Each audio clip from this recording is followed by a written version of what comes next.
Today we are uncovering New York's most shocking secrets. Hey everyone, I'm Sarah, your local NYC guide, and today I'm going to be sharing incredible secret locations, secret stories that you probably don't know about, and neither do most locals. From what the top of the Empire State Building was really for, to an abandoned hospital that has some spooky history, we're gonna get into it all in this video. Let's go. Ever imagine going to the Amalfi Coast, but maybe you haven't gotten there yet? Well, if you're in New York, you can come here to Villa Charlotte Bronte. This beautiful co-op building was built in 1926, and it was designed to combat the ever-increasing unattractive buildings that were popping up in Manhattan and the Bronx. And it's absolutely charming. You can see the Palisades, you can see the Hudson River. It has such a magical fairy tale-like architecture. And to get into one of these co-ops, it's not easy, by the way. These buildings are not landmarked yet, but it is quite the extensive approval process. And this is located in the Upper Bronx, so it is a bit of a trek, but absolutely worth it if you're into this style of architecture and kind of feeling like you're escaping the city. There is a hidden piece of the Berlin Wall right here in Manhattan. You'll find this near Brookfield Place in Lower Manhattan. And this was one of the first pieces of art that were done on the Berlin Wall. Essentially, it separated East and West Berlin during the World Wars, and it came down in 1989. But in 1982, an artist named Terry Noir designed this, and he had to do this all undercover. And he said part of the reason why was because putting art on the Berlin Wall during the 1980s was considered vandalism, even though the walls technically weren't separating East and West Germany anymore. He decided to do these head designs because they were really fast to draw undercover. And within 5 years, other artists started pitching in and designing different pieces on the Berlin Wall. And today, you can actually visit pieces of the Berlin Wall in Berlin, Germany, or of course right here, and see all the different art that's being done. And they constantly are changing up the art on the Berlin Wall. It's actually really cool. So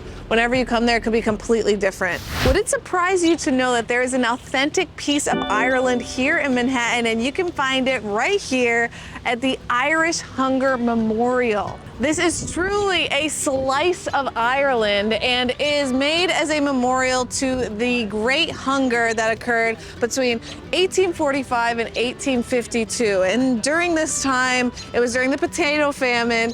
This was about 1.5 million people died in Ireland, which was a massive percentage of the population. So that's what this reflects. And it's a really cool experience visiting here. It's completely free. So the whole thing is about half an acre. It's quite small, but as you go to the entrance, you're gonna go underneath the land and you're gonna see some quotes here from that time period talking about what was going on and the suffering that was occurring. And because of that suffering, because of how many people died, a lot of Irish people escaped Ireland during that time. And that's one of the reasons why New York City has so many Irish people, because after 1852, about 900,000 Irish people came here. I'm Irish, my ancestors came a little bit after that time, and that's why there's just so many Irish people here in New York. So when you enter, you're gonna come right through here, and often they'll have different quotes playing. So this is an authentic Irish cottage that was literally brought here from Ireland, as was everything. The soil was brought here, the rocks, the plants. This is truly a piece of Ireland, so like, you might as well just stamp your passport, you know? This is where people used to live. So you see the fireplace here, and this could be a home for 10 people. They really jammed them in there. So as you continue through the cottage, you'll see a pathway that winds up the hill, and you know the hills of Ireland, the beautiful green rolling hills. They have them right here in New York. Who knew, right? As you do it, take a look at the different boulders that are lined along the path. They have all different county names from Ireland, and those boulders were literally brought from those counties, so they're truly authentic. It'll be carved right into the stone. This is just such a hidden gem here in New York, and you gotta come when you're visiting. It's right near the Berlin Wall as well, so you can kind of do a little German visit and a little Irish visit all at the same time. Pretty awesome. There is an abandoned smallpox hospital here in New York, and you'll find it on Roosevelt Island. It's this tremendous structure right behind me. It's a Gothic revival, and it has this eerie vibe to it. This spot has a lot of really interesting history. Back in the 1820s, this island was known as Blackwell Island, and this is where all the prisons and the sick and the poor would be. But then in 1856, there was a smallpox outbreak in New York City, and to contain it, they opened this hospital right here and sent everyone that had smallpox to it. This was running until 1875, and at that point it transferred into more of a traditional hospital. Today it is totally run down and abandoned and has a very spooky vibe. It's perfect for Halloween.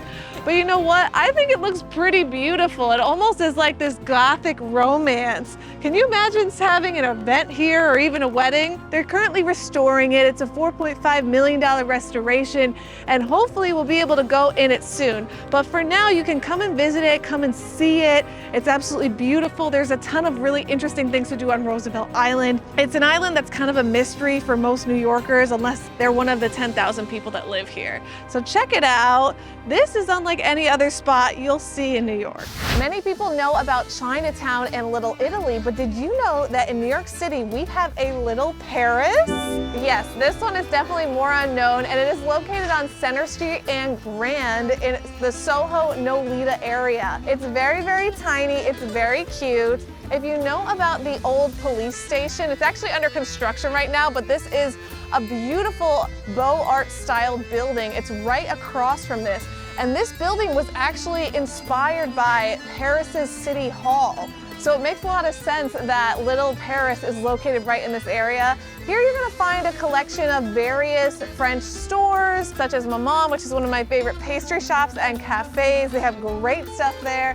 We also have Coucou French classes, and then there's a lot of little different French boutiques here. So stop on by, take a picture in front of the Little Paris sign. It's so cute. And add this one to your bucket list. It's a very easy add-on if you're walking through Chinatown or Little Italy. There is a hidden European fairy tale village here on the Upper West Side. This place is called Pomander Walk, and it was designed in 1921 by a man named Thomas Healy. It was designed to look like a recreation of the set of the Broadway show with the same name, Pomander's Walk. It looks like you're stumbled upon a European town. I mean, you're not gonna see anything like this. The style of the architecture behind me is Tudor Revival, and it is a gated community. So in order to actually get in, you have to either just be patient and wait for one of the residents to invite you in, or you can just look through the gates and see a little bit of the magic right there. When Thomas Healy designed this in 1921, he was doing a recreation of the set, but he was also planning to turn this into a hotel. Now, luckily that didn't happen, and select New Yorkers were able to secure the most incredible home that looks nothing like you could see anywhere else in Manhattan. And that's what this is, Pomander's Walk. It's unbelievable. There is a ship graveyard in Staten Island. It's called the Witt Marine Scrapyard. And technically it is closed to the public.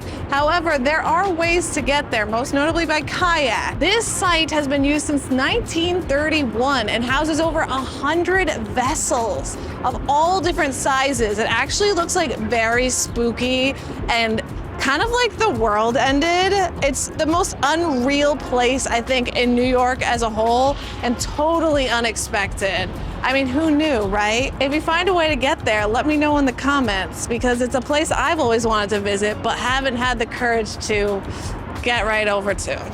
Many of you are familiar with the Empire State Building. It's probably the most famous building in all of the city. But what you may not know is the hidden reason why there is the spire on top. It's not actually a spire. It's meant to be a mooring mast for airships.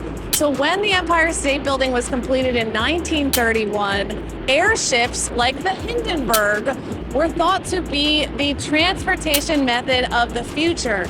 However, when the Hindenburg disaster occurred in 1937, this was rethought as maybe this isn't a great idea. And so they repurposed the mooring mast to be essentially an antenna, which was used until 1951. So next time you look at the Empire State Building, just think that antenna or spire was actually a mooring mast for airships. Here in New York, you'll find 27 miles of pneumatic tubes. Now you're probably thinking, what kind of disease is that? It's not actually a disease. Pneumatic tubes, if you think back 100 years ago, they used to use these tubes to send mail, and they would connect from Manhattan to Brooklyn. They would be sending over 100,000 pieces of mail a day, over 27 miles. And many of the locations in New York actually still have these pneumatic tubes that you can see on display. I normally will see them in kind of like older buildings. One of the places that you definitely will see them is here at the New York Public Library, where they still use them to today. Pretty cool. So that's it. Those are some of New York's most mind-blowing secrets. And if you enjoyed this video, check out my others. I have several other videos on secrets in New York City. And join one of my tours. I'd love to show you around the city. We'll see you next time. Bye.